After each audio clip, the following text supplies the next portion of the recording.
Mobile device not found. Ready to pair.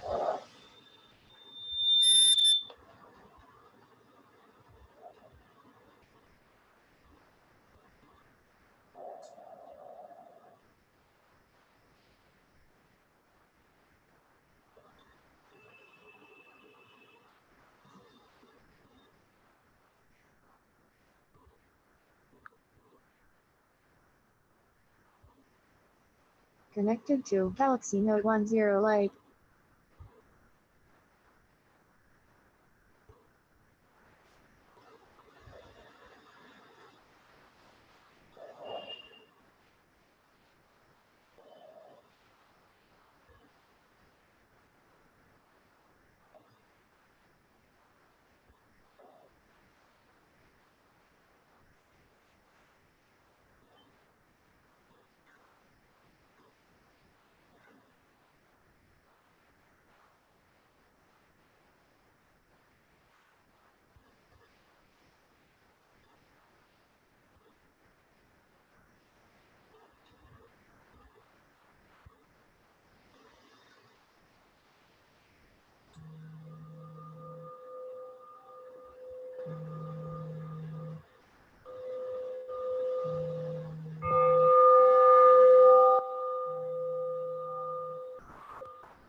Evening chanting.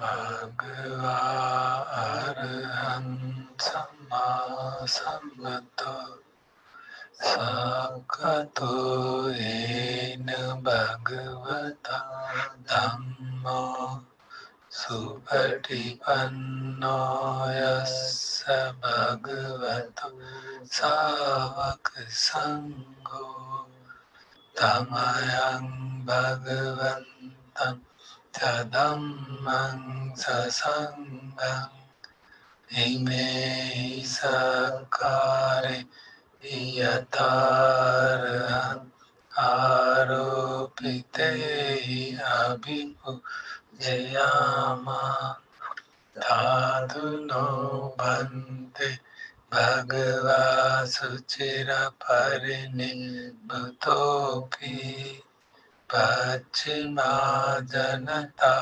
Nukampa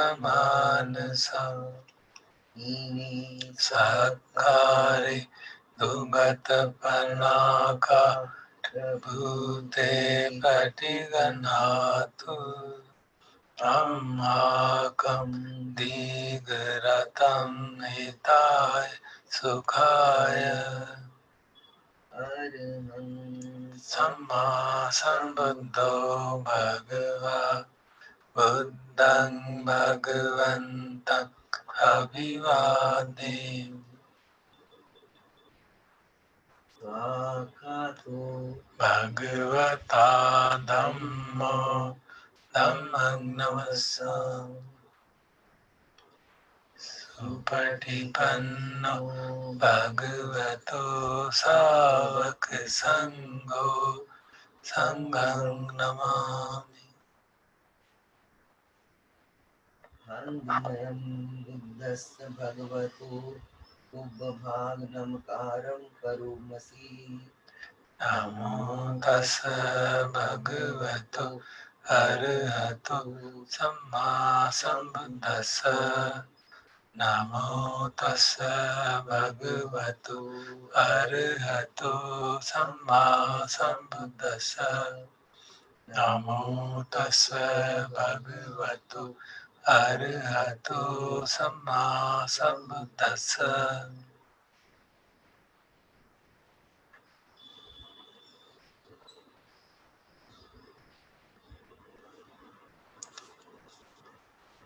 Handmayam buddhanusatilayam karumasi Tangopan Bhagavantang evam kalyano kiti saddu abhugato iti piso bhagava arhan samma sambuddho vajjacharana sampanno sugato lokavidu anuttaro purisa dhamma sarati satta deva manussanam buddho bhagavati.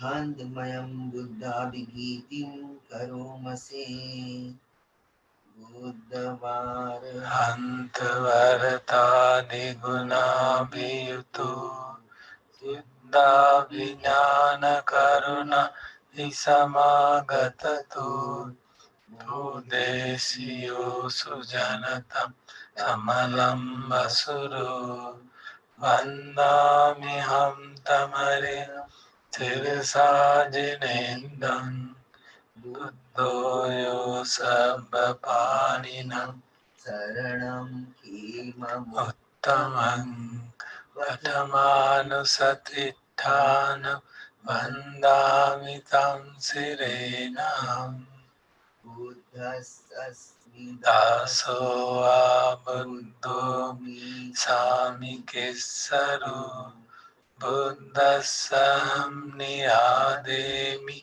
sariran jivitan chidam Vandantoham charisam Tadaseva subodhitam Atti me saranang anyang buddho saranang varang Etena satcha vajjena Vaddeyam sattu sasane Buddhang me vandamanena Yam punyam pasutam eda Sabbe piyantarayami mahesum tassa tejasa Kayena vacha vachitsa kukamam pakatam mayayam patiganatu chint Kalantare sambaritum mupatte.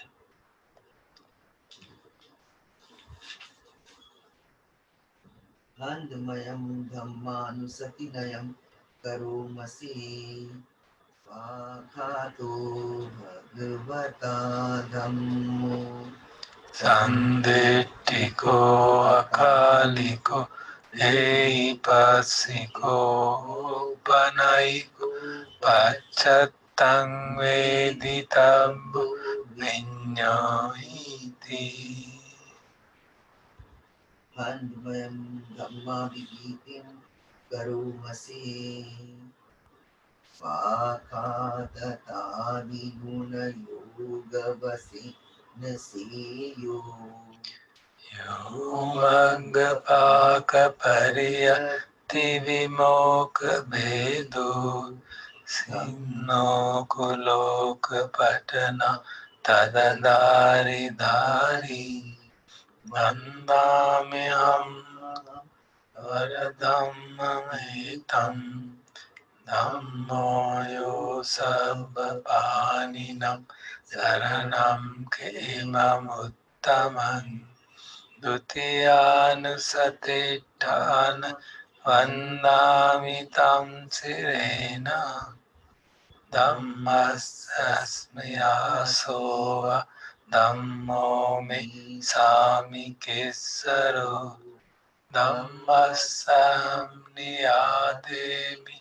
sariran jivitan chidam Vandantoham charis Dhammasoeva sudhammatam Nati me saranang anyang saranang varang Etena satcha vajjena Vaddeyam sattu sasane Dhammang me vandamanena yam punyam pasutam eda sabbepi antarayami maesum tasya tejasa kaino jayitsa kamam bhaktamaya dhammo patiganathaj karantare samaritam dhamme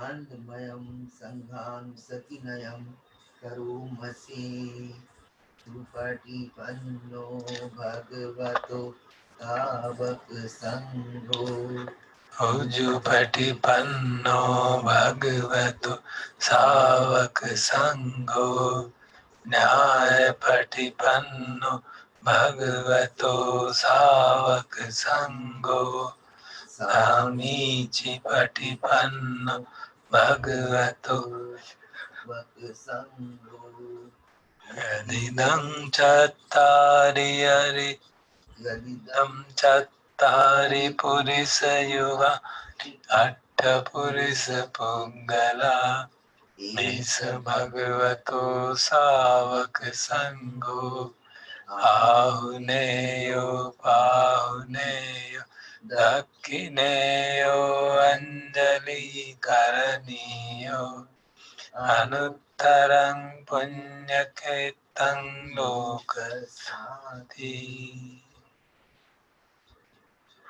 Handmayam Sangavigitim Karumasi Sadhammajo supatipatti gunadiyuto yo attavido ariya sungala sangasito siladi dhamma pavara kaya citto Vandamaham Tamariya ganam susuddham Sango yo sabba panina saranam kemamuttamam tatiyana satittana vandami tam sirena sangasasmidaso sango me sami kesaru sangasam niyade Sariram Jeevitam Chedam Vandantoham Charissa Sangasu Patipannatam Bhakti me Saranang Anyang Sango me Saranang Varang Vetena Sajjavajjena Vaddeyam Sattu Sasani Sangam me vandamanena yam punyam Pasutam Ida sabbepi antarayami Mahesam tasya tejasa kayena vacha jayitsa kumam bhaktamaya patiganato chantam kalantare samvaritam vasange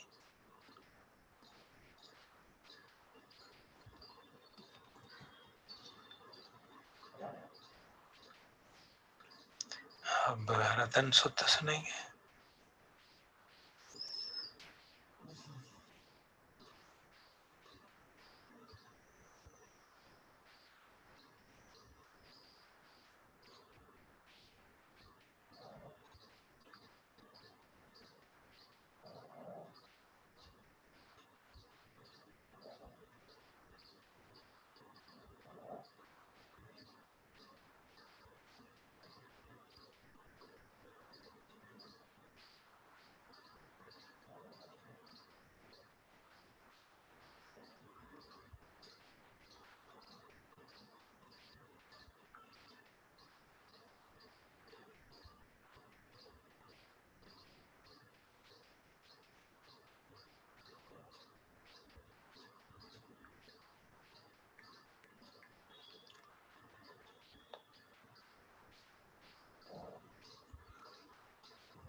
Namo tassa bhagavato arahato samma sambuddhassa. Namo tassa bhagavato arahato samma sambuddhassa. Namo tassa bhagavato arahato samma sambuddhassa. Yani bhutani samagatani bhummani vaya nivehantabhikhe sabbeva bhuta sumana bhavantu atopi sakkacca sunantu bhasitam tasmai bhutani sameta sabbe mettang karote manusya pajaya divaca ratto charanti evalim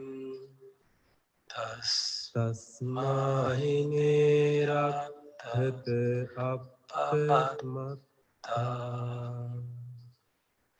yang kinci vittang ideva huranga sagge suayang ratanang panitang nano samangatti tatagatena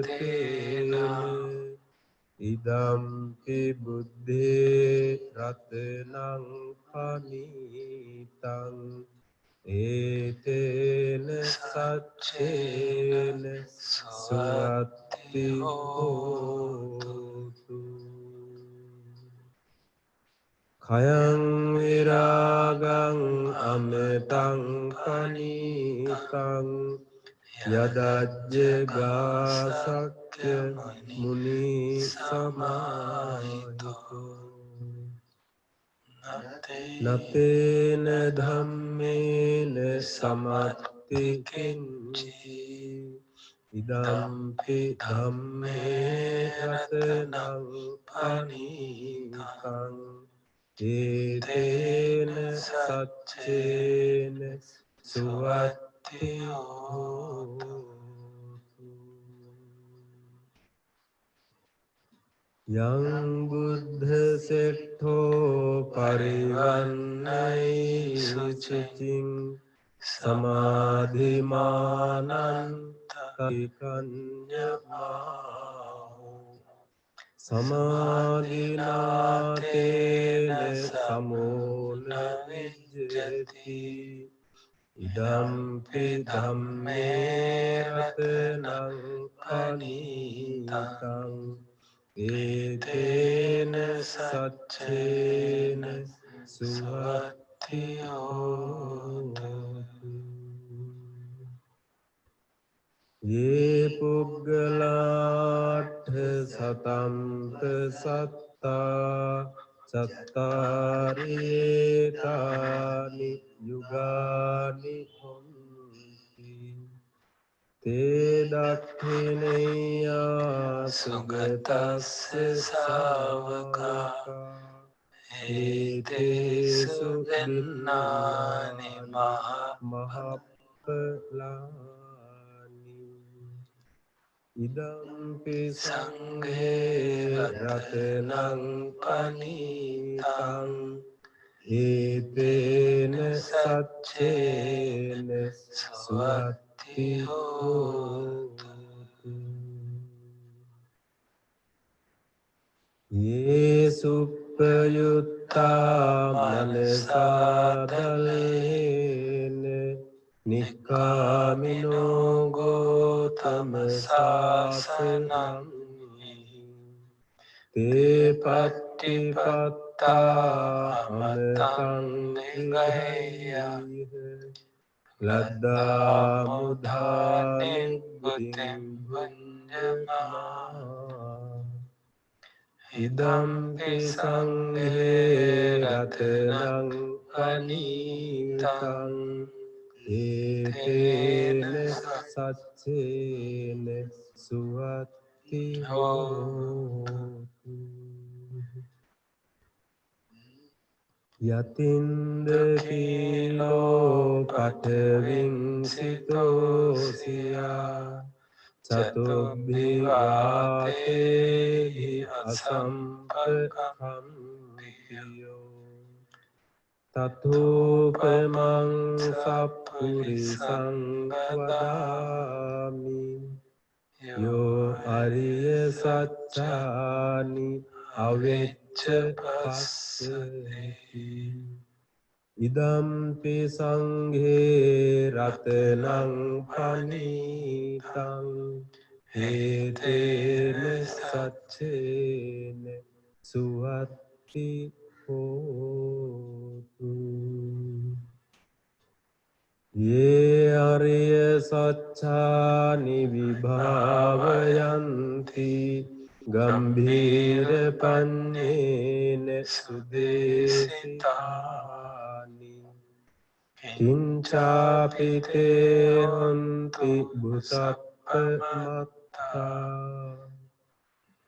Nate bhavang atta mangadiyanti Idampi sanghe ratanang panitum Etene saccene suwatti hotu Sahawassa dassana sampadaya Tayassu dhamma jahita bhavanti Sakkaya ditthi vicikiccitanca Silabbatang va piyadassi kinci Catuhapaye hica vippamutto Cacabhitanani ababbokatum Idampi sanghe ratanang panitang Etene saccene suwatti hotu Kincapiso kammang karoti papakang Kayene vaca udacetasa Abhabbo sotassa paticcādāya Abhabbatāditthā padassa uttā Idampi sanghe ratanang panitang etene saccene suwatti hotu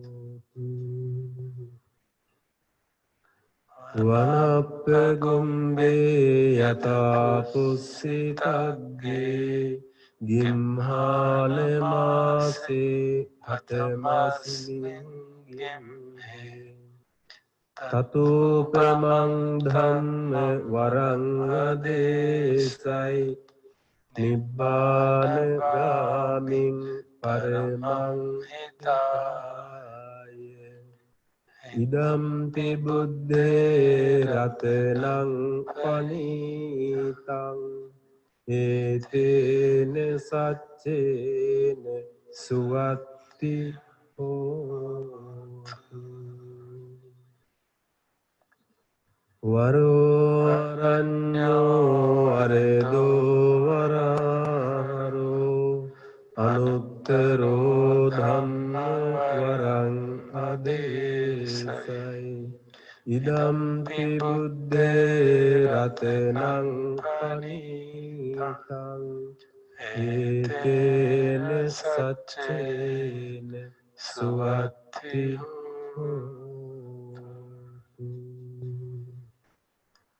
Kinang puranang nawang nati sambhavang viratta citta ayati ke bhavasmi te khine bija avirulle chanda Nibbanti dhira yata yampa jipo Idampi sanghe ratenang anitang Etene saccene suatti hotu Yani bhutani samagatani Bummani vaya nive antalikhe Tathagatang deve manusse pujitang Buddhang namasame suvatti hotu Yani bhutani samagatani Bummani vaya nive antalikhe Tathagatang deve manusse pujitang Dhammang namasame suvatti hotu Yani bhutani samagatani Anivaya nive antalikhe Tathagatang deve manusse pujitang Sanghang namasame suvatti hotu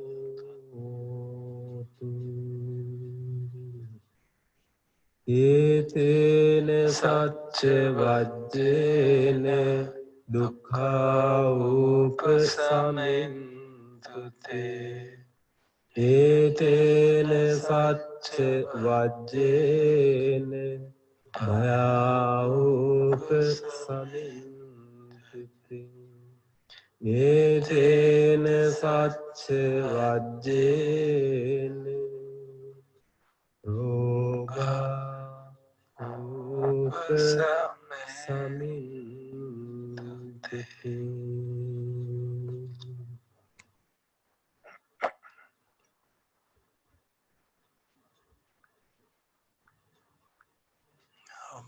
अजान चाह की जो देसना थी unshakeable piece उसको तीसरा भाग आज सुनेंगे.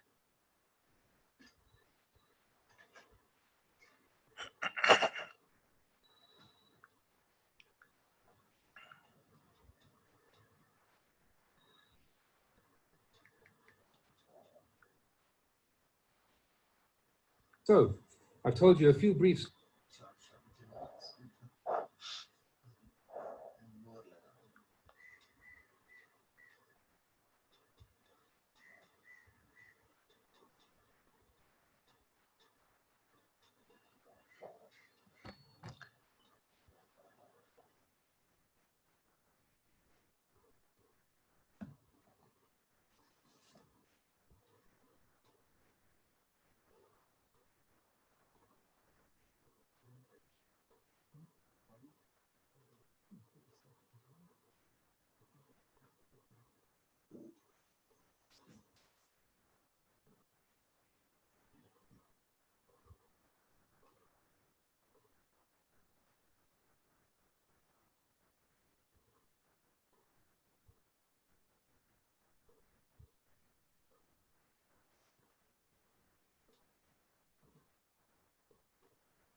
told you a few brief stories about how I practiced.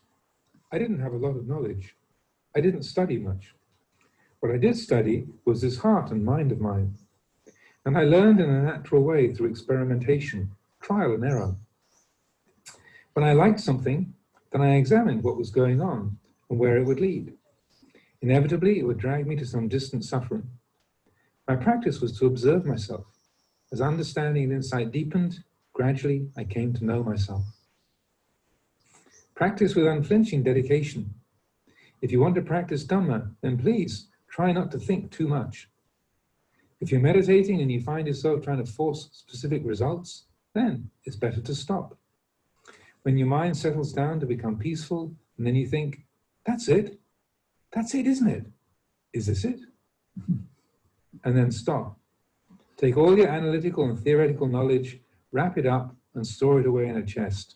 And don't drag it out for discussion or to teach. That's not the type of knowledge that penetrates inside. They're different types of knowledge.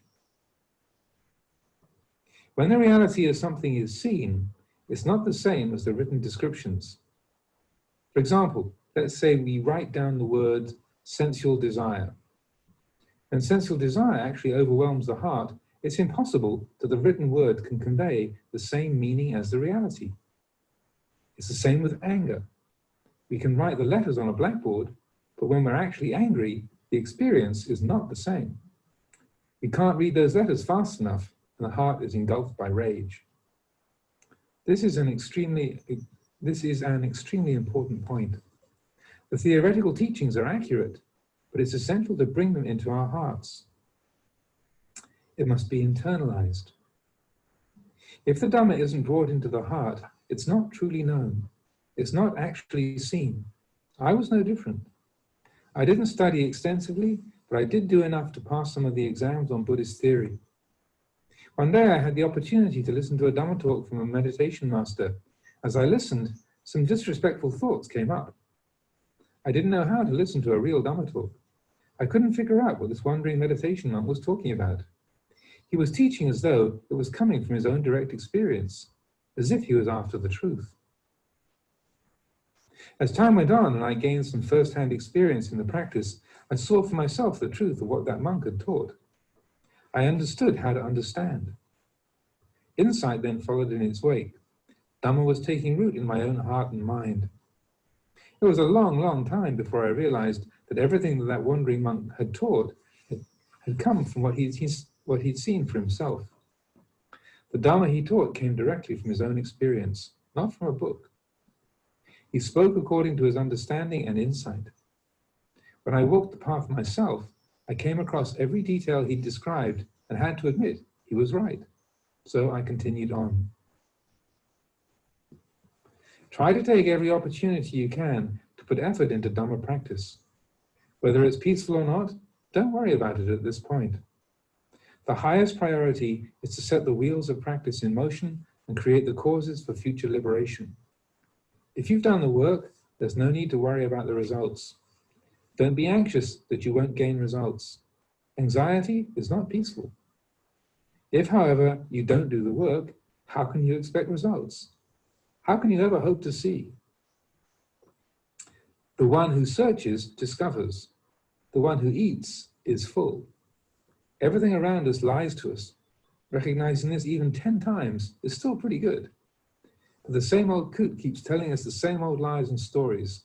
If we know he's lying, it's not so bad, but it can be an exceedingly long time before we know. The old fellow comes and tries to hoodwink us with deception time and time again. Practicing Dhamma means upholding virtue, developing samadhi, and cultivating wisdom in our hearts. Remember and reflect on the triple gem, the Buddha, the Dhamma, and the Sangha. Abandon absolutely everything without exception. Our own actions are the causes and conditions that will ripen in this very life. So, strive on with sincerity. Even if we have to sit in a chair to meditate, it's still possible to focus our attention. In the beginning, we don't have to focus on many things, just our breath. If we prefer, we can mentally repeat the words Buddha, Dhamma, or Sangha in conjunction with each breath. While focusing attention, resolve not to control the breath. If the breathing seems laborious or uncomfortable, this indicates that we're not approaching it right. As long as we're not yet at ease with the breath, it'll seem too shallow or too deep, too subtle or too rough. However, once we relax with our breath, finding it pleasant and comfortable, clearly aware of each inhalation and exhalation, then we're getting the hang of it. If we're not doing it properly, we will lose the breath. If this happens, then it's better to stop for a moment and refocus the mindfulness. If while meditating you get the urge to experience psychic phenomena, or the mind becomes luminous and radiant, or you have visions of celestial palaces, etc., there's no need to fear. Simply be aware of whatever you're experiencing and continue on meditating. Occasionally, after some time, the breath may appear to slow to a halt. The sensations of the breath seem to vanish and then you become alarmed. Don't worry, there's nothing to be afraid of. You only think your breathing has stopped. Actually, the breath is still there, but it's functioning on a much more subtle level than usual. With time, the breath will return to normal by itself. In the beginning, just concentrate on making the mind calm and peaceful. Whether sitting on a chair, riding in a car, taking a boat ride, or wherever you happen to be, you should be proficient enough in your meditation that you can enter a state of peace at will. When you get on a train and sit down, quickly bring your mind to a state of peace.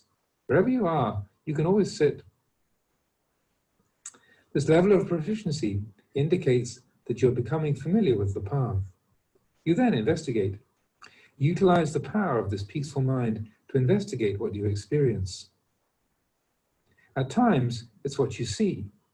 At times, what you hear, smell, taste, feel with your body, or think and feel in your heart. Whatever sensory experience presents itself, whether you like it or not, take that up for contemplation. Simply know what you're experiencing. Don't project meaning or interpretations onto those objects of sense awareness.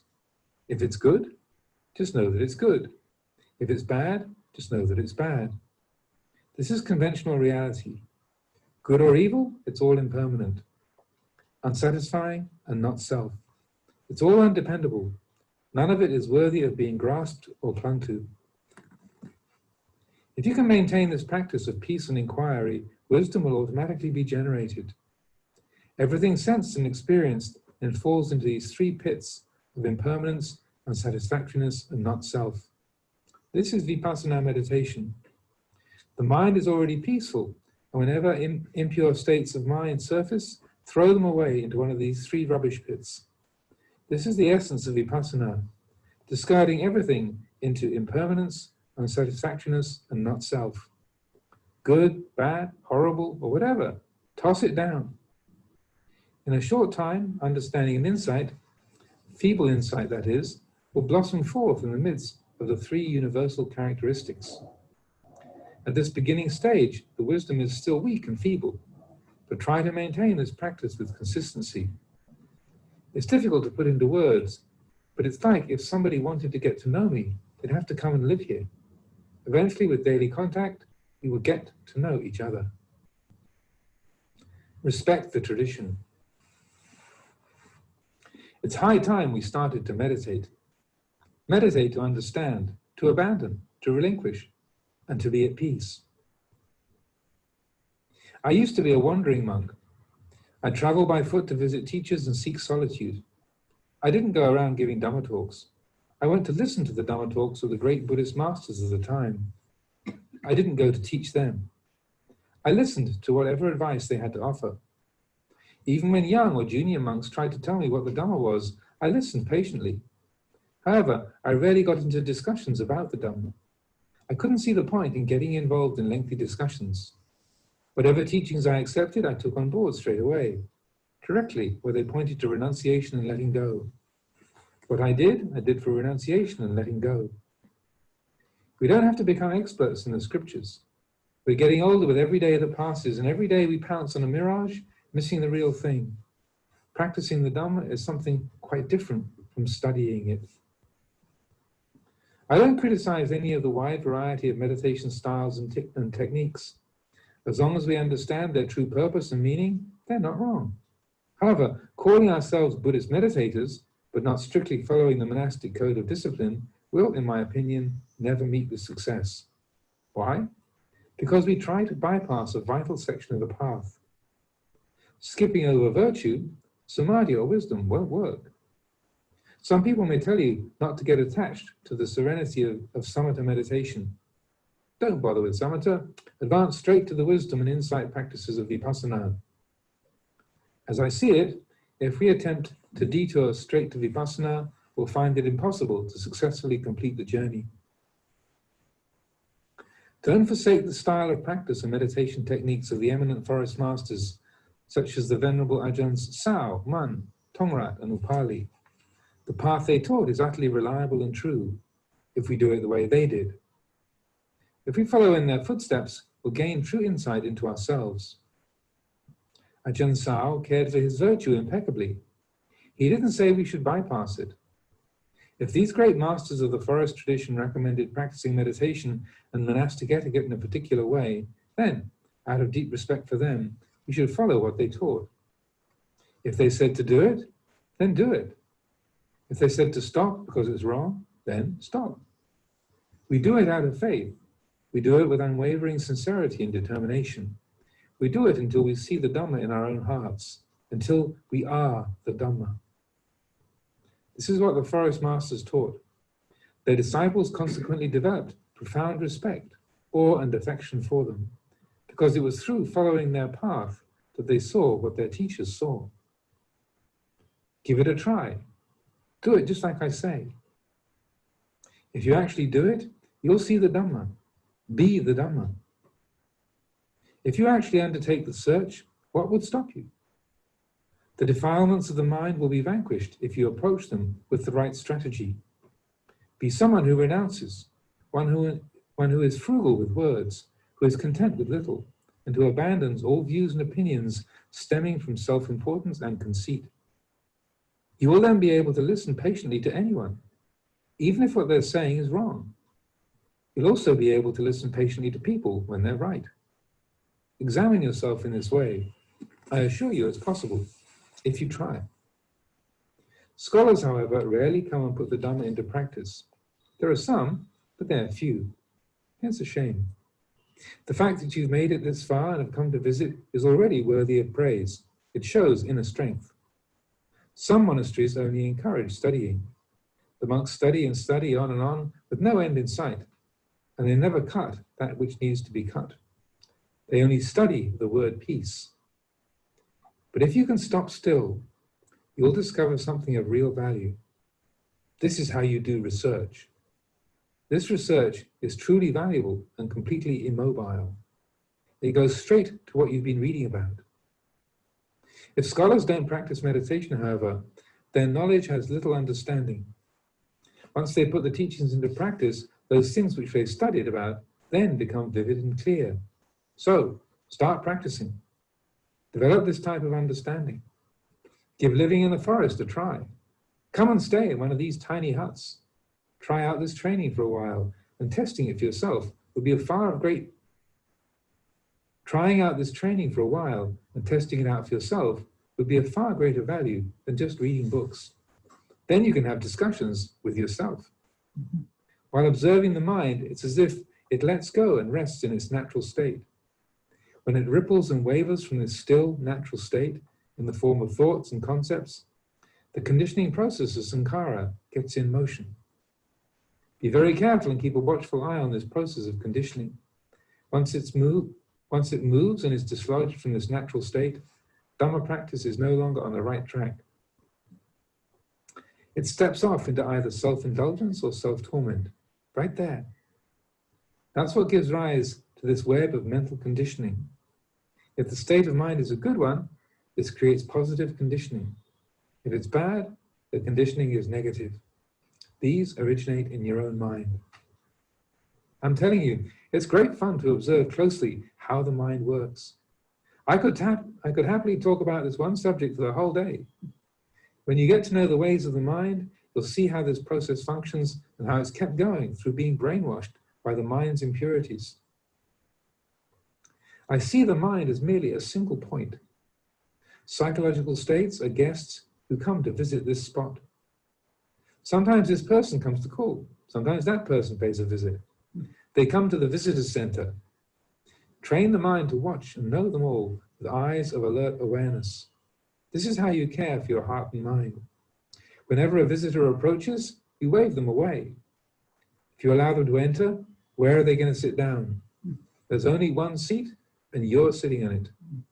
Spend the whole day in this one spot. This is the Buddha's firm and unshakable awareness that watches over and protects the mind. You're sitting right there. Since the moment you emerged from the womb, every visitor that's ever come to call has arrived right here.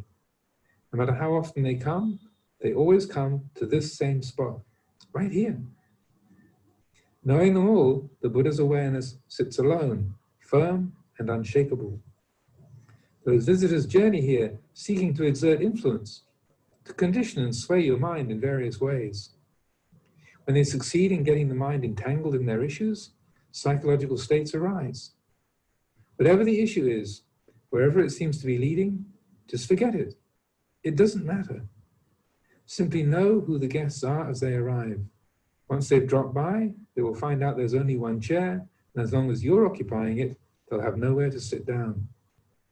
They come thinking to fill your ear with gossip, but this time there's no room for them to sit. Next time they come, there'll also be no chair free. No matter how many times these chattering visitors show up, they'll always meet the same fellow sitting in the same spot. You haven't budged from that chair. How long do you think they'll continue to put up with that situation? In just speaking to them, you get to know them thoroughly. Everyone and everything you've ever known since you began to experience the world will come for a visit. Simply observing and being aware right here is enough to see the Dhamma entirely. You discuss, observe, and contemplate it by yourself. This is how to discuss Dhamma. I don't know how to talk about anything else. I can continue on speaking in this fashion, but in the end, it's all nothing but talking and listening. I'd recommend you actually go and do the practice. Mastering the meditation. If you have a look for yourself, you'll encounter certain experiences.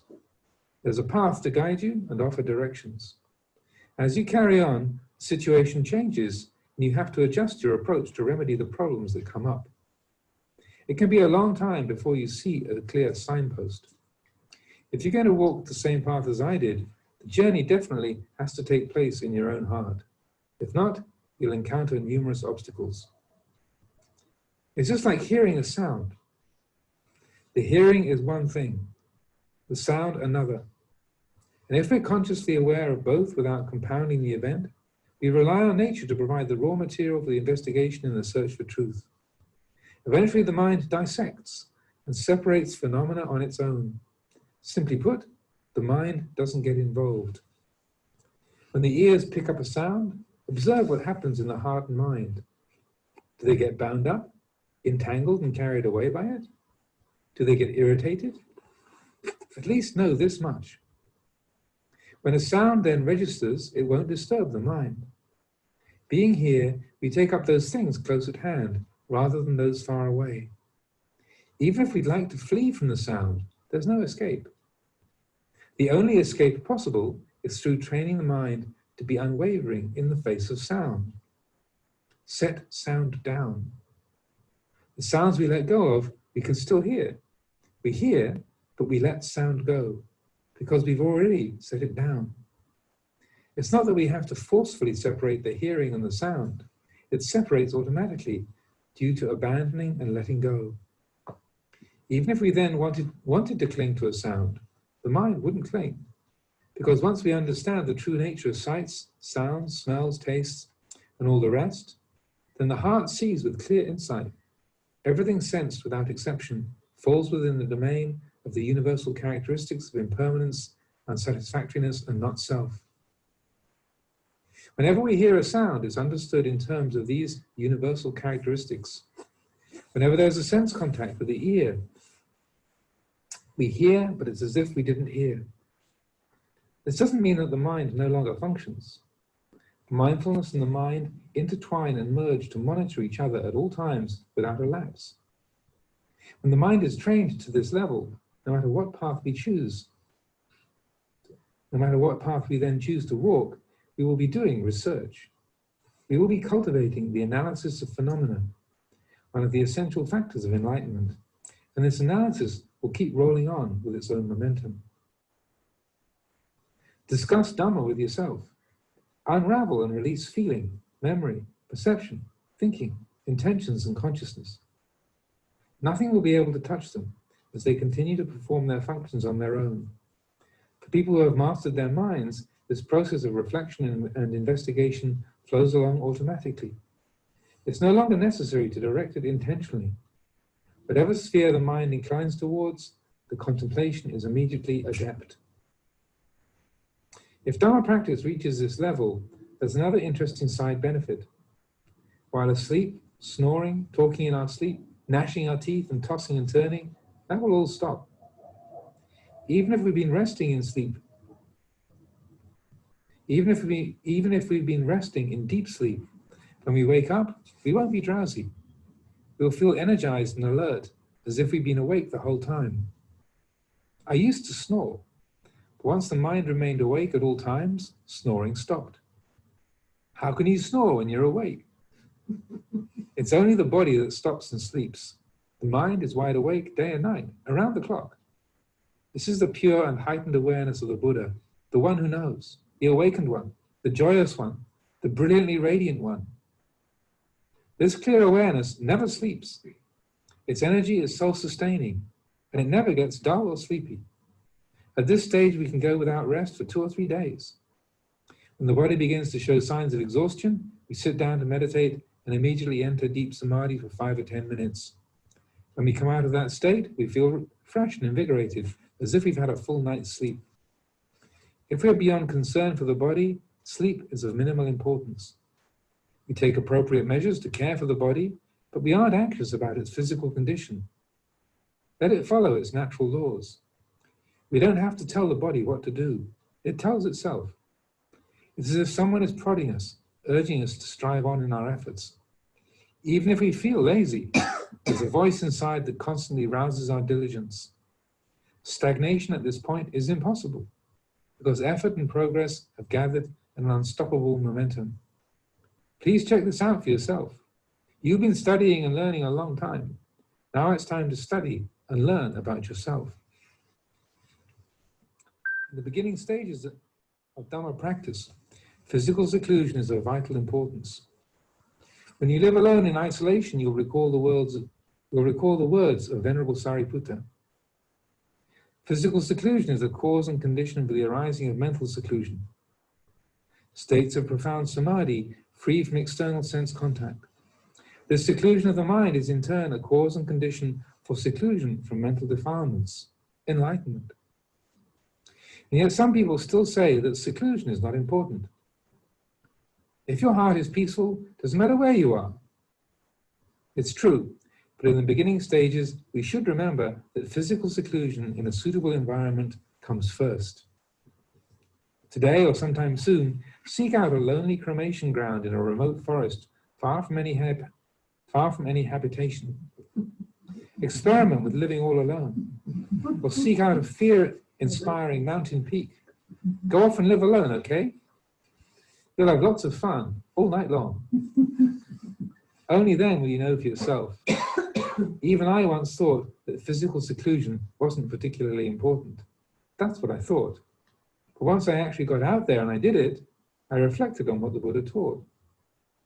The Blessed One encouraged his disciples to practice in remote locations far removed from society.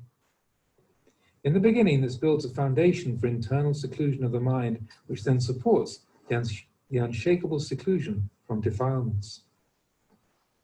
For example, say you're a layperson with a home and a family. What seclusion do you get? When you return home, as soon as you step inside the front door, you get hit with chaos and complication. There's no physical seclusion. So you slip away for a retreat in a remote environment, and the atmosphere is completely different. It's necessary to comprehend the importance of physical isolation and solitude in the initial stages of Dhamma practice. You then seek out a meditation master for instruction. He or she guides, advises, and points out those areas where your understanding is wrong, because it's precisely where you misunderstand that you think that you're right. right where you're wrong, you're sure you're right. Once the teacher explains, you understand what's wrong, and right where the teacher says you're wrong is precisely where you thought you were right. From what I've heard, there are a number of Buddhist scholar monks who search and research in accordance with the scriptures. There's no reason why we shouldn't experiment. When it's time to open our books and study, we learn in that style. But when it's time to take up arms and engage in combat, you have to fight in a style that may not correspond with the theory. If a warrior enters battle and fights according to what he's read, he'll be no match for his opponent. When the warrior is sincere and the fight is real, he has to battle in a style that goes beyond theory. That's how it is. The Buddha's words in the scriptures are only guidelines and examples to follow, and studying can sometimes lead to carelessness. The way of the forest masters is the way of renunciation. On this path, there's only abandoning. We uproot views stemming from self-importance. We uproot the very essence of our sense of self. I assure you, this practice will challenge you to the core. But no matter how difficult it is, don't discard the forest masters and their teachings. Without proper guidance, the mind and samadhi are potentially very deluding. Things which shouldn't be possible begin to happen. I've always approached such phenomena with caution and care. When I was a young monk, just starting out in practice during my first few years, I couldn't yet trust my mind. However, once I gained considerable experience and could fully trust the workings of my mind, nothing could pose a problem.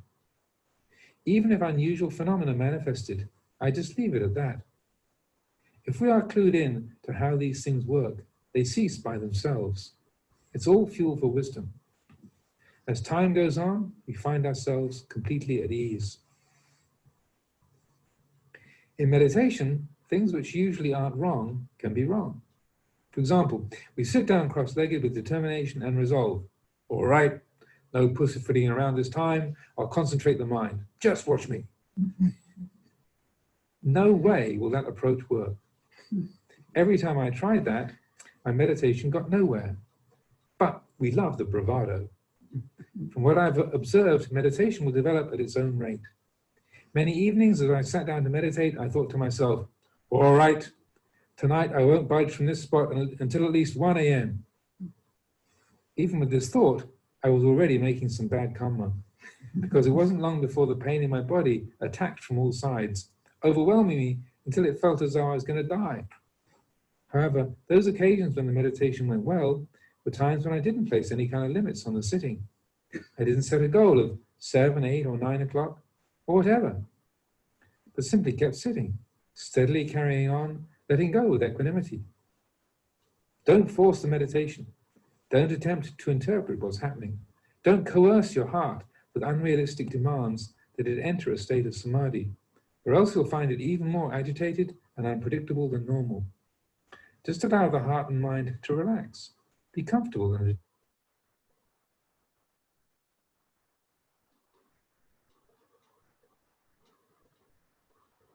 Stop there.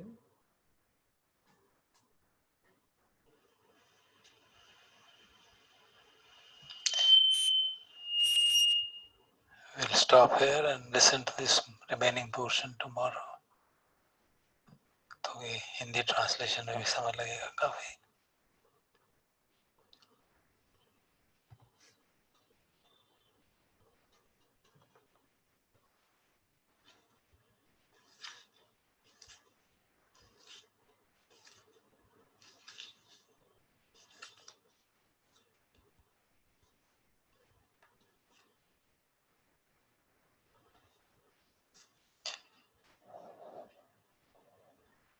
तो जो आज का प्रवचन शुरू हुआ इस बात से, जो उन्होंने पहले हमें अपने अनुभव बताए थे, तो उसके बारे में उससे शुरू किया उन्होंने कि मैंने आपको काफी कहानियां अपनी साधना के बारे में बताई हैं.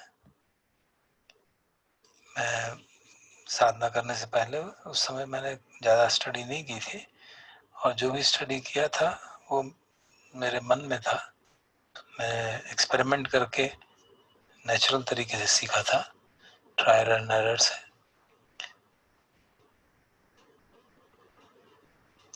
जब भी मुझे कुछ अच्छा लगता था तो मैं देखता था क्या हो रहा है, और पता चलता था कहीं ना कहीं वो मुझे आगे दुख में ले जाएगा। फिर मैं उसको देखता था, समझता था और फिर सुधार करता था। तो इस प्रकार खूब मनोयोग से साधना करने से करनी चाहिए।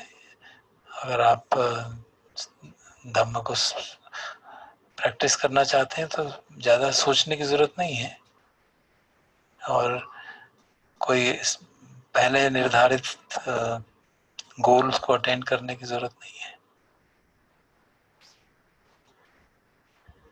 जो भी आपने पढ़ा है, थ्योरेटिकल नॉलेज है, उसको एक किनारे कर दीजिए और जो अनुभव हो रहे हैं उनको समझने का प्रयास कीजिए। जो जो हम अनुभव करते हैं उनको एग्जैक्टली डिस्क्रिप्शन से मैच नहीं कर सकते, क्योंकि जैसे किताब में लिखा हुआ है काम छंद, तो जब वो सचमुच में होता है तो वो उस लिखे हुए शब्द के जैसा नहीं होता। जो अनुभव होता है वो बहुत डिफरेंट होता है, शब्द से उसको एक्सप्लेन नहीं किया जा सकता। इसी तरह जो लिखा रहता है व्यापाद या गुस्सा, तो ब्लैक बोर्ड पे आपने गुस्सा लिख दिया, लेकिन जब एक्चुअली होता है अनुभव तो वो बात सिर्फ उस ब्लैक बोर्ड से उतनी कन्वे नहीं हो पाती। तो इसलिए हमको जो एक्चुअल अनुभव हो रहा है वो करना बहुत महत्वपूर्ण है। जो स्क्रिप्चुरल टीचिंग है वो बिल्कुल सत्य है, ठीक है, लेकिन उसको अपने जीवन में उतारने की जरूरत है। अगर उतारेंगे नहीं और सिर्फ थ्योरी के आधार पर रह जाएंगे तो कुछ लाभ नहीं होगा। तो बताया था, हालांकि मैंने बहुत एक्सटेंसिवली नहीं पढ़ा, लेकिन मैंने बुद्धिस्ट थ्योरी के काफ़ी एग्ज़ाम पास किए, कुछ एग्ज़ाम पास किए थे। और एक बार लेकिन जब मैं किसी मेडिटेशन मास्टर के पास ध्यान साधना उनकी प्रवचन सुनने गया तो देखा कि मेरे मन में बड़े निरादर के भाव जाग रहे हैं उनके प्रति, क्योंकि मुझे मालूम नहीं था कि धम्मा को कैसे सुनना है। मुझे समझ नहीं आ रहा था कि किस जो जो वंडरिंग मॉन्क है ये कैसी किस तरह के बारे में बात कर रहा है, क्योंकि वो उससे अपने जो शिक्षा दे रहे थे, जो प्रवचन दे रहे थे, वो अपने अनुभव के आधार पर दे रहे थे।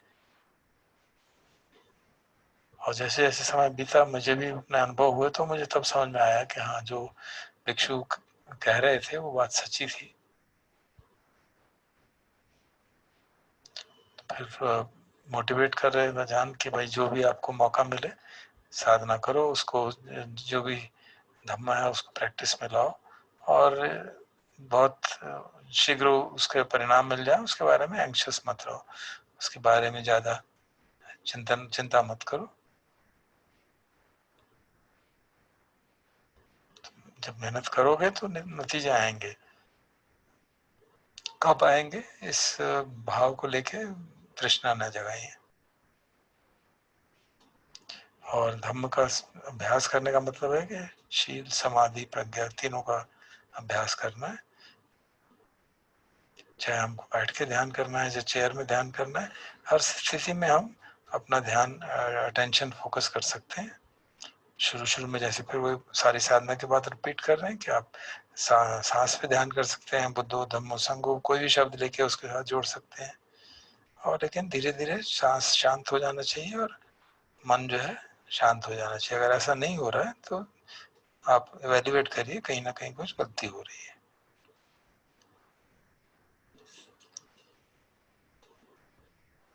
अगर ध्यान करते करते कुछ निमित्त दिखते हैं, कुछ चीज़ें दिखती हैं, तो उससे भी घबराने की ज़रूरत नहीं है।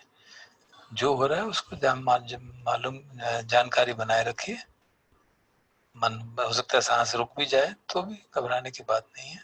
हमें लगता है कि रुक गया, एक्चुअली रुकता नहीं है।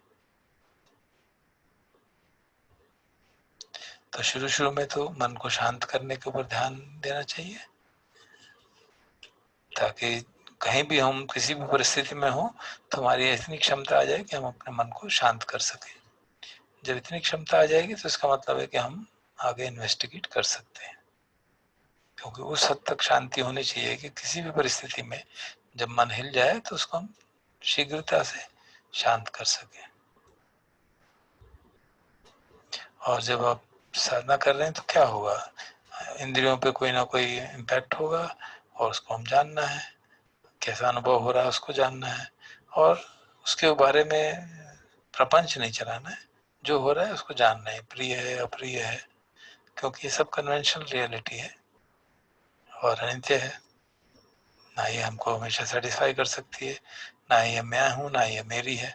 तो ये जो तीन लक्षण है, इनको ध्यान में हमेशा रखना चाहिए।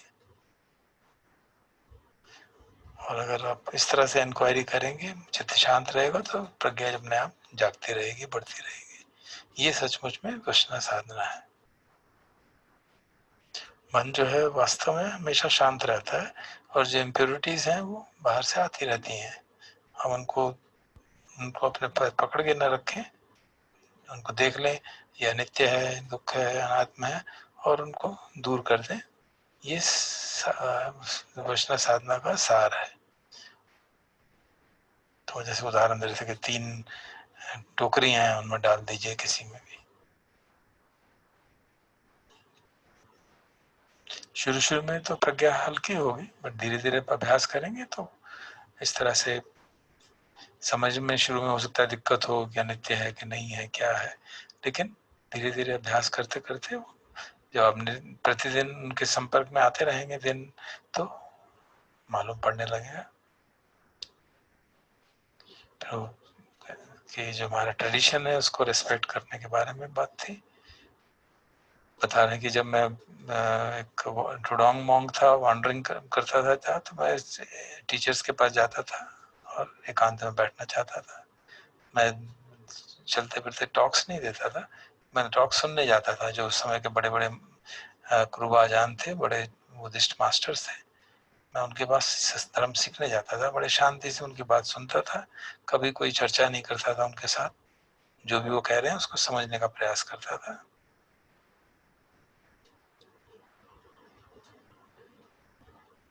मुख्य बात यह कि जो भी वो कह रहे हैं समझ के, और क्योंकि वो हमेशा त्याग और लेटिंग गो की बात करते थे, निष्क्रमण और लेटिंग गो, तो वो बात मुझे बिल्कुल ठीक लगती थी और मैं उसी तरह अभ्यास करता था।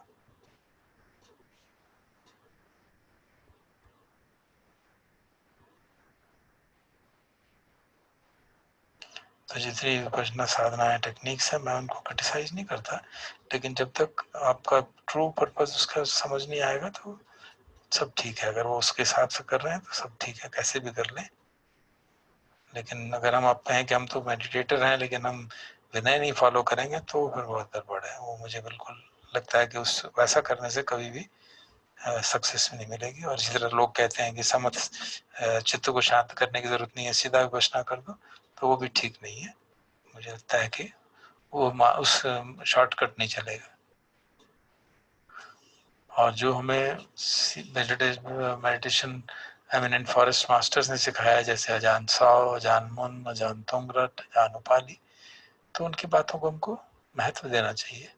उन्होंने जो भी पास बताया है वो बिल्कुल रिलायबल है, ट्रू है, क्योंकि वो उस पर चले हैं और मुक्त हुए हैं। तो हम भी अगर उस पर चलेंगे तो हमारे में भी अंतर्दृष्टि जागेगी। जैसे अजान साओ का बता रहे हैं कि वो अपनी विनय को शुद्ध रखने का बहुत ध्यान रखते थे। उन्होंने कभी ये नहीं कहा कि विनय को बाईपास कर दो। तो अगर इतने सीनियर फॉरेस्ट मास्टर भी कहते हैं कि हमको इस तरह का विनय फॉलो करना चाहिए, तो हमें उनके लिए आदर दिखाते हुए भी फॉलो करना, उनको विनय को अपने जीवन में उतारना चाहिए। जैसा वो कह रहे हैं वैसा करना चाहिए। जैसा वो कहते हैं रोक ये मत करो, तो नहीं करना चाहिए। उनके प्रति श्रद्धा के रूप में और उनकी उपलब्धियों को समझते हुए, और तब तक करते रहें जब तक कि हम स्वयं ही धर्म ना बन जाए। ये हमको फॉरेस्ट मास्टर्स ने सिखाया है। इसीलिए उनके जो शिष्य थे, उन्होंने उनके प्रति बड़ा आदर और प्रेम उनके प्रति था, क्योंकि उन्होंने देखा कि उनके बताए मार्ग पर चलने से कितना लाभ होता है। तो फिर वो मोटिवेट कर रहे हैं जो सुन रहे हैं उनको, करो, कोशिश करो, करके देखो। अगर कोशिश करोगे तो लाभ होगा ही। अगर जो मन के बीच विकार हैं वो आएंगे, लेकिन अगर समझदारी से काम करोगे तो तुम उन पे विजय पाओगे। केवल पढ़ने से काम नहीं चलेगा, जो पढ़ा है उसको अनुभव पे उतारना होगा। कुछ मोनेस्ट्रीज हैं जहाँ सिर्फ पढ़ाई की जाती है, तो मुझे लगता है कि उससे वो सिर्फ शांति शब्द को जानते हैं, लेकिन सचमुच में शांति क्या है उसको नहीं पहचानते।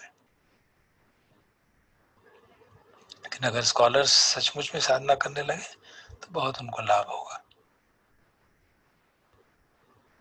तो फिर कहने लगे कोशिश करो, किसी जंगल में जाके रहो, छोटी कुटिया में रहो, पहाड़ में जाके रहो,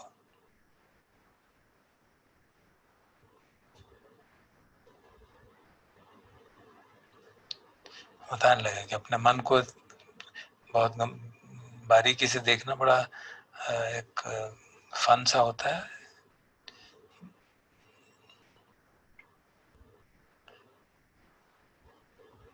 और जब आप मन को जानना शुरू करेंगे तो आपको समझ आएगा किस तरह से काम करता है, कैसे हमको ये मूर्ख मन के जो विकार हैं किस तरह से हमको मूर्ख बना के रखते हैं।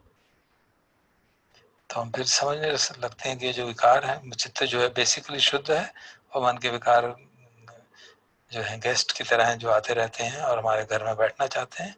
लेकिन क्योंकि घर में हमारे वही जो पहले कल ही बात आई थी कि विजिटर सेंटर में आएंगे, वहाँ पे तो एक ही कुर्सी है और उस पर आप बैठे रहे हैं एक अवेयरनेस, अलर्ट अवेयरनेस के रूप में, तो उनके पास बैठने की जगह नहीं है।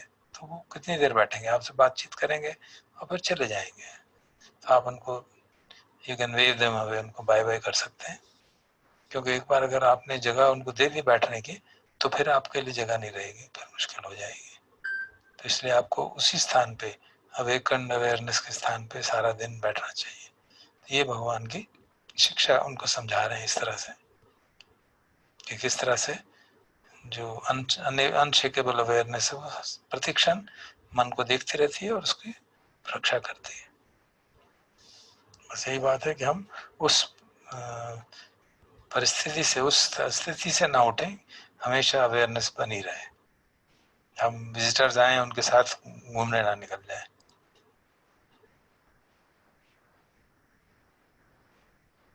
क्योंकि जैसे ही हम उनसे उलझेंगे, उनसे बात करने लगेंगे, तो जो मन की स्थितियां हैं वो बदलती शुरू हो जाएंगी और जो मन में विकार हैं वो जागने शुरू हो जाएंगे।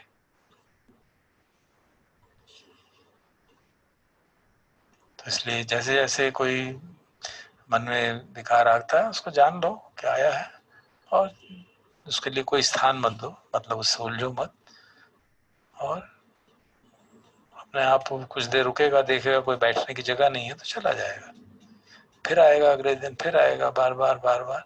लेकिन जब आप बार बार उसको बैठने की जगह नहीं देखो तो कब तक आएगा वो, फिर वो आना बंद कर देगा।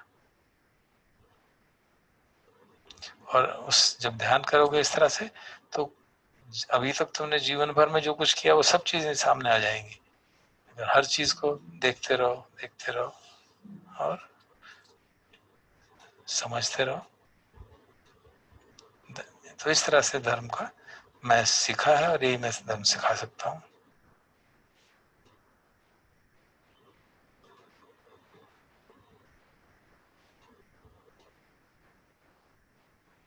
तो फिर वो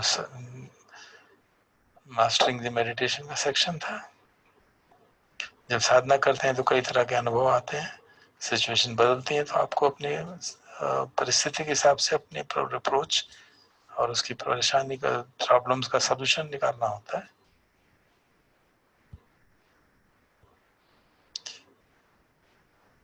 अब उदाहरण उन्होंने दिया शब्द आवाज सुनने का, कि जब आवाज सुनते हैं तो जो बाहर का शब्द है वो अलग है और जो सुनने की क्षमता है वो अलग है, तो उनको अलग अलग देख पाना बहुत महत्वपूर्ण बात है, क्योंकि तभी मन हमारा उस शब्द में इन्वॉल्व नहीं होगा। तो हमको इस तरह से साधना करनी चाहिए कि हम उनको अलग अलग देख सकें, और वो आपस में एंटेंगल हो गए तो फिर वो हमको खींच के ले जाएगा शब्द। और अगर हम सोचें कि आवाज आ रही है और हम यहाँ से भाग जाते हैं तो उससे भी कोई फर्क नहीं पड़ेगी, क्योंकि वो एक बार आएगी तो दूसरी बार आपको छोड़ेगी नहीं। उस शब्द से बचने का तरीका यही है कि शब्द आया है उसको फेस करो, सुनो और जाने दो।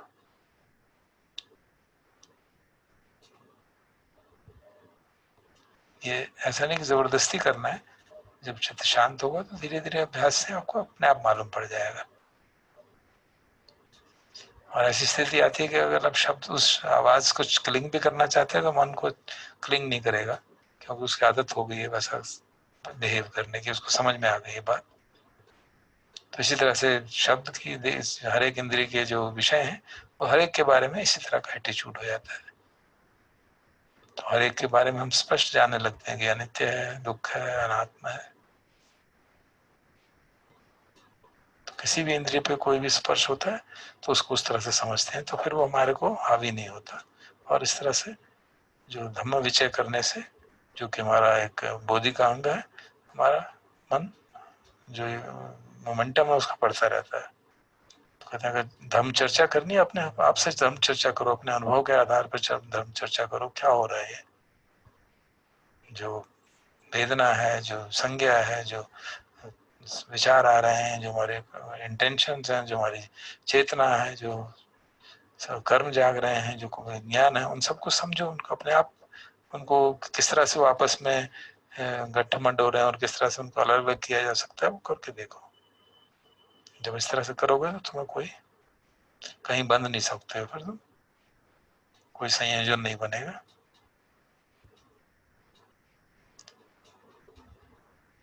मन किसी भी जिस तरह भी मन जाना चाहे जाने दो, लेकिन फिर उसको कंटेम्पलेट शुरू कर दो, क्या हो रहा है, कहाँ जा रहा है, क्या कर रहा है। तो जब मन इस स्थिति में पहुंच जाता है तो उसके साइड बेनिफिट्स भी होते हैं कि आप की नींद जो है वो, नींद में अगर आप खराटे मारते हैं, बात कर रहे हैं, कुछ कर रहे हैं, वो सारी बातें खत्म हो जाती हैं, क्योंकि अब नींद में भी सजगता बनी रहती है। तो आप जब नींद के बाद उठते हैं तो पूरा ऐसे तरोताजा होकर उठते हैं, तो सिर्फ केवल शरीर सोता है, मन जागृत रहता है, ऐसी स्थिति आ जाती है। और ये भगवान की जो शुद्ध चित्त की बात है, ये उसकी स्थिति है जो हमेशा प्रसन्न और जागृत रहता है। और इस मन की जो वीर्य है वो सेल्फ सस्टेनिंग, वो कभी हल्का नहीं पड़ता और कभी उसको निद्रा में नहीं जाए, तंद्रा नहीं आती। ऐसी स्थिति में हम कई दिनों तक लगातार रह सकते हैं बगैर आराम के। और जब शरीर थक जाए तो हम सिर्फ बैठ जाएं, ध्यान कर ले 5-10 मिनट, गहरी समाधि में पहुंच जाए तो फिर शरीर तरोताजा हो जाता है। तो ऐसी स्थिति भी अजान हमको बता रहे हैं कि उनकी आई है, और वो प्रेरणा दे रहे हैं सबको कि आप ऐसे साधना करिए, इस स्थिति तक पहुंचिए। तो हमको शरीर का ख्याल रखना चाहिए, लेकिन उसके पीछे इतना परेशान नहीं रहना चाहिए, एंक्शियस नहीं होना चाहिए, क्योंकि शरीर के अपने लॉज हैं, वो अपने आप अपना ख्याल रख लेता है। और जो एकांतवास है उसके बारे में भी चर्चा की कि शुरू धर्म साधना के शुरुआत में एकांत में रहना बहुत आवश्यक है। लोग कई बार समझते हैं कि नहीं, हम तो अच्छी समाधि तो वही, अच्छा साधक तो वही है जिसको कोई फर्क ना पड़े। वो बात सच है, लेकिन शुरू में साधना में हमको बहुत ज़रूरी है कि एकांत में रहें ताकि साधना गंभीरता से हो सके, क्योंकि एकांत में रहने से ही मन का एकांत भी होता है, और फिर जो विकारों से भी हमारा एकांत हो जाता है, विकारों से भी दूर हो जाते हैं। तो मोटिवेट कर रहे हैं कि कभी किसी शमशान में जाके ध्यान करो, किसी अकेले जाके फॉरेस्ट में रहो, किसी पर्वत पे रहो और देखो क्या होता है, रात भर देखते रहो क्या होगा। तो जब उस तरह की परिस्थिति में से गुजरोगे तभी मन स्ट्रांग होगा। तो बताते हैं भगवान ने अपने साधकों को सभी को ऐसा ही करने को प्रेरित किया था। ठीक, तो यहीं तक हमने आज किया।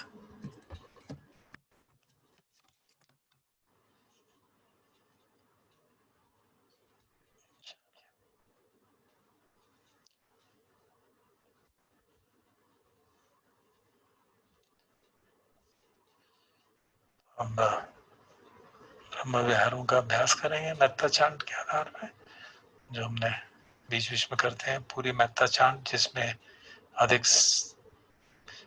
डिस्क्रिप्शन तो मैत्री का है, बट एक एक लाइन मुदिता के लिए भी, एक लाइन करुणा के लिए भी, और एक पैराग्राफ उपेक्षा के लिए भी है।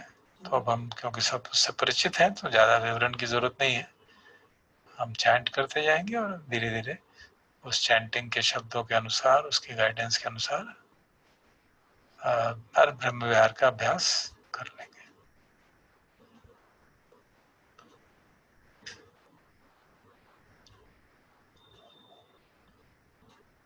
शुद्ध पे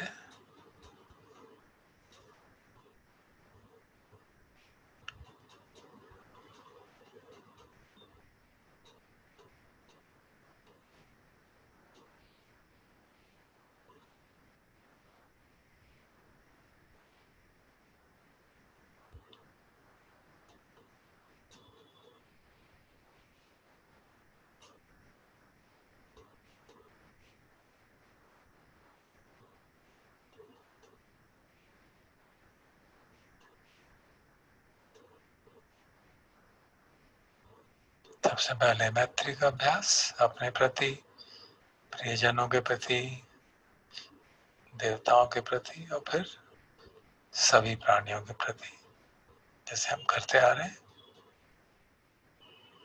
तो जैसे हम चांट सुनते हैं वैसे वैसे हम साथ साथ मैत्री का अभ्यास करते हैं मन में, और शरीर में भी क्या हो रहा है उसका असर वो भी देखते हैं, क्योंकि अब हम इतने लंबे समय से कर रहे हैं तो we should be adept by now and able to do this simultaneously.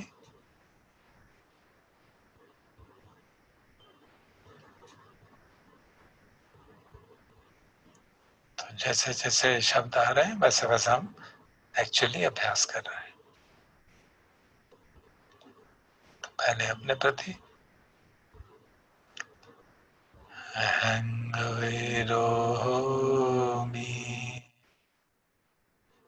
अव्यापज्योमि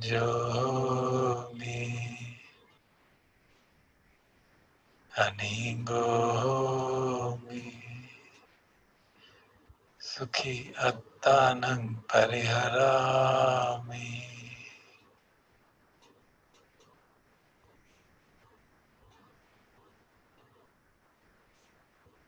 मम माता पितु आचार्या च ज्ञातिमित्ता च स ब्रह्मचारिणो च अवेराहोन्तु अव्यापज्याहोन्तु अनिगाहोन्तु सुखी अत्तानं परिहरन्तु।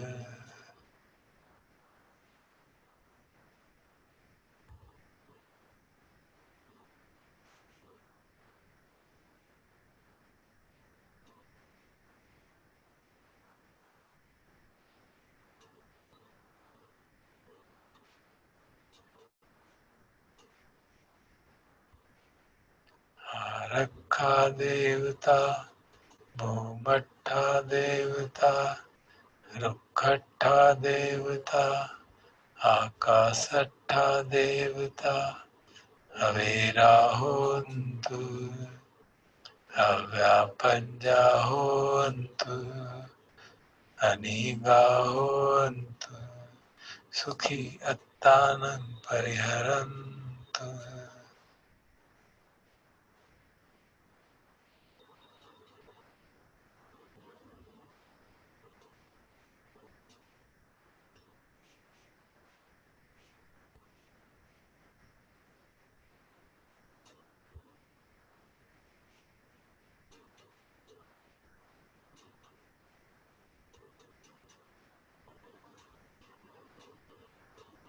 सम्बे सत्ता सम्बे पाना सम्बे भूता सम्बे पुंगला सम्बे अत्ता भाव परियापन्ना सम्बा इत्थियो सम्बे पुरिसा सम्बे अरिया सम्बे अनरिया सम्बे देवा सम्बे मनुष्या सम्बे विनिपातिका अवेराहोन्तु अव्यापज्याहोन्तु अनिगाहोन्तु सुखी अत्तानं परिहरन्तु।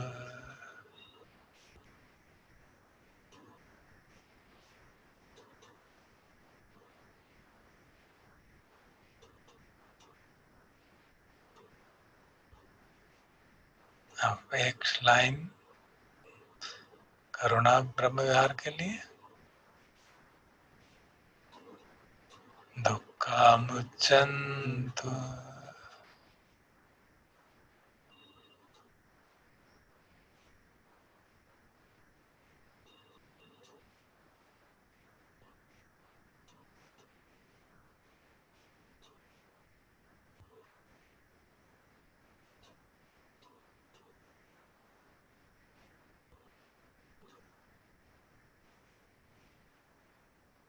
और इसी तरह एक लाइन मुझता के लिए, यथा लब्धा संपत्तितो मा विगच्छन्तु।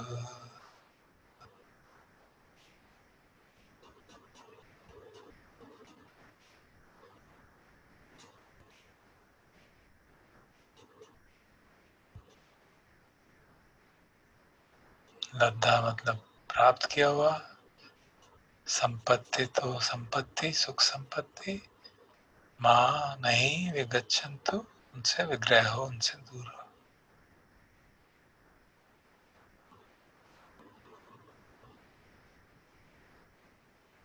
और फिर स्टैंडर्ड जो पैराग्राफ हमारा उपेक्षा भावना के लिए, कर्म सिद्धांत, कर्मस्य का कर्मदायादा कर्मयोनि कर्मबन्धु कर्मपटिसरण यं कर्मं करिष्यन्ति कल्याणं वा पापकं वा तस्य दायादा भविष्यन्ति।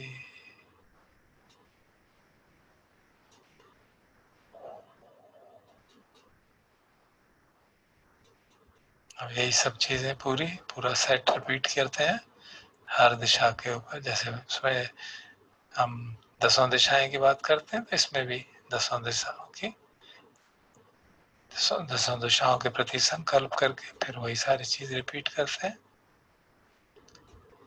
पश्चिमाया दिशाया, पश्चिमाया दिशाया, उत्तराया दिशाया, दक्षिणाया दिशाया, पश्चिमाया अनुदिशाया, पश्चिमाया अनुदिशाया, उत्तराया अनुदिशाया, दक्षिणाया अनुदिशाया, हेठिमाया दिशाया, उपरिमाया दिशाया, सब्बे सत्ता सब्बे पाना सब्बे भूता सब्बे पुंगला सब्बे अत्ता भाव पर्यापन्ना तब्बा इत्थयो सब्बे पुरिसा सब्बे अरिया सब्बे अनरिया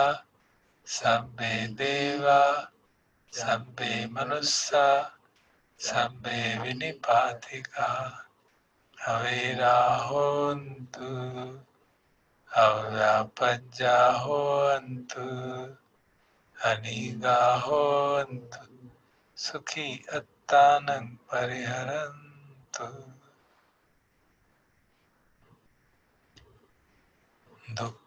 दुःखामुच्यन्तु यथा लब्धा सम्पत्तितो मा विगच्छन्तु कर्मस्य का कर्मदायादा कर्मयोनि कर्मबन्धु कर्मपटिसरण यं कर्मं करिष्यन्ति कल्याणं वा पापकं वा तस्य दायादा भविष्यन्ति। और अब सभी चक्र वालों को, सारे इस ब्रह्मांड को एनवेलप करने के लिए और उसमें मैत्री का भाव और करुणा का भाव primarily,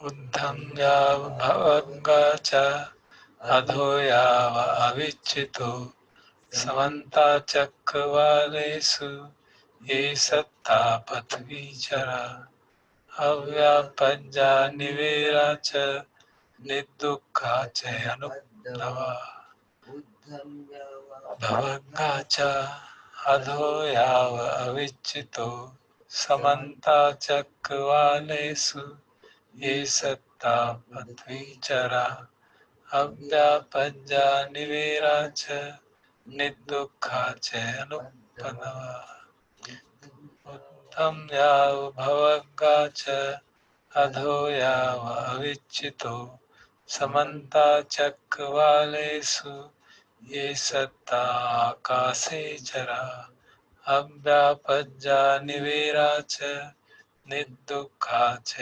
अनुपद्रवा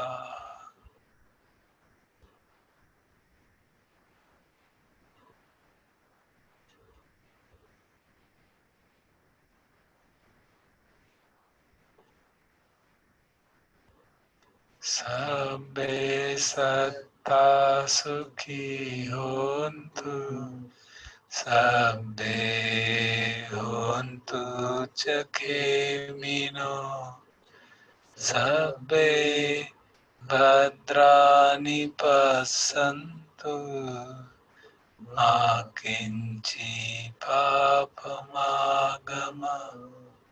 Ma kinchi sukamagama Ma kinchi dukkhamagama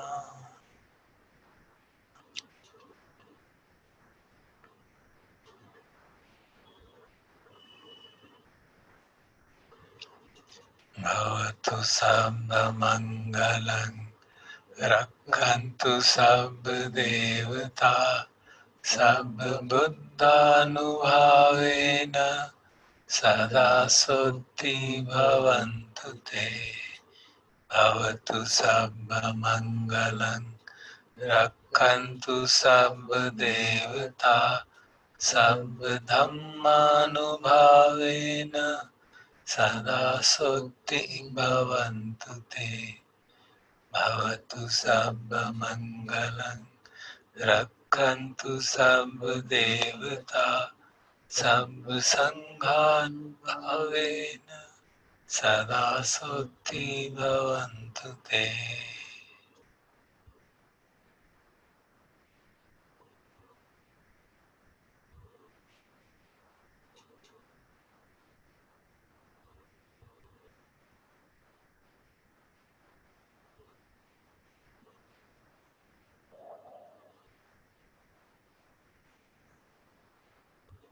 Arahan Samma Sambuddho Bhagava Buddhang Bhagavantan Abhivademi